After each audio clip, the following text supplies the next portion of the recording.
Day of judgment, you will ask Allah subhanahu wa ta'ala, why did you put me in hell? बिस्मिल्लाहिर्रहमानिर्रहीम।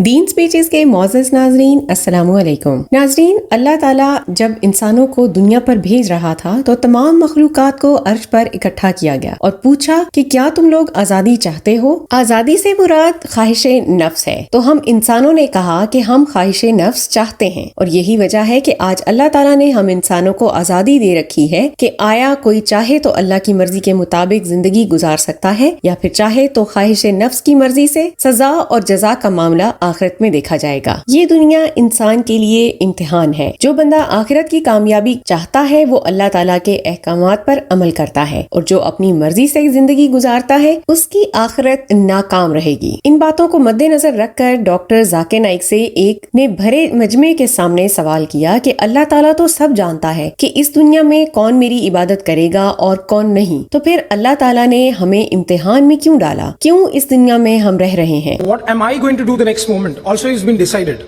Is this word test justified? Hindu लड़के ने एक साइंसी तजर्बे की मिसाल भी दी कि एक साइंसदान तजर्बा करना चाहता है और नतीजा उसको पता भी है, तो उस साइंसदान को जरूरत ही क्यों है कि वो तजर्बा करे जबकि वो नतीजा जानता है? डॉक्टर जाकिर नाइक ने इंतहाई खूबसूरत जवाब दिया कि बेशक अल्लाह ताला सब जानता है लेकिन हम तो नहीं जानते हैं। ये अल्लाह ताला का टेस्ट नहीं है बल्कि ये इम्तिहान हमारे लिए है। अल्लाह जानता है कि आगे क्या होने वाला है, हम इंसान नहीं जानते कि क्या होने वाला है। डॉक्टर जाकिर नाइक ने अपनी मिसाल देते हुए कहा कि अगर मैं जानता हूँ कि मुझे पक्का जन्नत मिलने वाली है तो मुझे क्या जरूरत थी कि मैं इतनी मेहनत करता और अपनी डॉक्टरी छोड़कर दाई बन गया। हम खुद रोज अल्लाह से इल्तिजा करते हैं, दुआ करते हैं कि ए अल्लाह हमें जन्नत नसीब कर, हम पर रहम फरमा। But Allah is not undergoing the test. We are undergoing the test. If I had known I was going to go to Jannah, I wouldn't have come all the way to Madras. अक्सर हम school की class में भी देखते हैं कि कोई तालिब इल्म काबिल होता है और कोई नालायक, और असातिज़ा को पता होता है कि कौन सा तालिब इल्म पढ़ाई में कमजोर है। तो ऐसा तो नहीं हो सकता ना कि कमजोर तालिब इल्म को इम्तिहान में ही ना बैठने दिया जाए। डॉक्टर जाकिर नाइक कहते हैं कि इम्तिहान में तो फिर भी बैठना पड़ेगा, टीचर को पता भी हो, क्योंकि इम्तिहान तालिब इल्म का होता है, टीचर का नहीं। लड़के ने जो साइंसदान की मिसाल दी थी, डॉक्टर जाकिर नाइक ने उसको रद्द करते हुए कहा कि साइंसदान तजर्बा करता है और अल्लाह ताला हम पर तजर्बा नहीं कर रहा, सिर्फ इम्तिहान ले रहा है। अगर बगैर इम्तिहान अल्लाह किसी को जन्नत या दोज़ख देता तो कोई भी ये सवाल उठा सकता था कि मुझे दोज़ख में क्यों डाला। तो अल्लाह ताला तो इंसाफ करने वाला है, इसलिए इम्तिहान इंसान को देना ही पड़ेगा कि कौन अच्छा है और कौन बुरा। Here Allah subhanahu wa ta'ala is not a scientist. Allah is not experimenting on us. There's a mistake.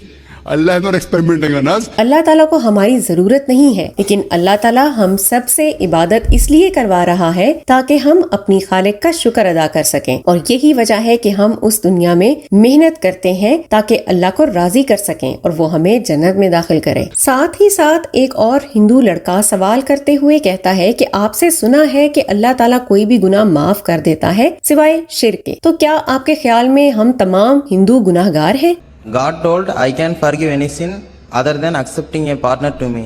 To Islam's only, so we are sinners in your point of view. Doctor Zakir Naik ने जवाब देते हुए कहा कि हाँ, कोई भी गुनाह अल्लाह ताला माफ कर सकता है, लेकिन इसका मतलब ये हरगिज नहीं है कि अल्लाह ताला हर गुनाह माफ फरमाएगा। तो हम शिर्क के अलावा कोई भी गुनाह कर सकते हैं। इस बात को दुरुस्त करते हुए डॉक्टर जाकिर नाइक ने कहा कि अगर अल्लाह चाहता तो माफ फरमा सकता है, जरूरी नहीं कि माफ ही करे। सिर्फ शिर्क को माफ नहीं करता, अल्लाह झूठ नहीं बोलता, ये बात तो अटल है। अल्लाह ताला को चाहे किसी भी सिफती नाम से बुलाओ, ठीक है, लेकिन नाम खूबसूरत होना चाहिए और अल्लाह ताला की सिफत होनी चाहिए। डॉक्टर जाकिर नाइक ने कहा कि अगर अल्लाह ताला के साथ किसी को हिस्सेदार बनाएं जैसे लोग ईसा अलैहिस्सलाम को समझते हैं, तो ये सिर्फ गुनाह नहीं बल्कि बहुत बड़ा गुनाह है, क्योंकि वो अल्लाह के पैगंबर हैं, ना कि खुदा। Like if someone says Jesus Christ peace be upon him is God, not only a sinner, it is the biggest sin. जैसा कि तमाम बड़े मज़ाहिब की किताबों में खुदा की वहदानियत बयान हुई है, तो शिर्क करने वाला कुरान के मुताबिक भी गुनाहगार है, बाइबल के मुताबिक भी, हत्ता के हिंदुओं की मजहबी किताब वेद के मुताबिक भी। डॉक्टर जाकिर नाइक ने मुसलमानों की मिसाल देते हुए कहा कि अगर मुसलमान भी नाउज़ुबिल्लाह मोहम्मद सल्लल्लाहु अलैहि वसल्लम की इबादत शुरू करें तो तब मुसलमान भी जन्नत में नहीं जा सकेंगे। जिस तरह डॉक्टर जाकिर नाइक ने میں مسلمانوں کی مثال دی،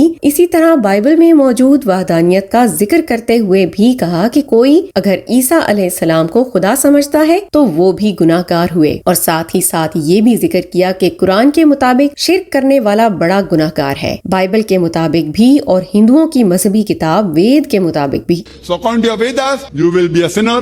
According to Bhagavad Gita, you will be a sinner. According to the Upanishads, you will be a sinner.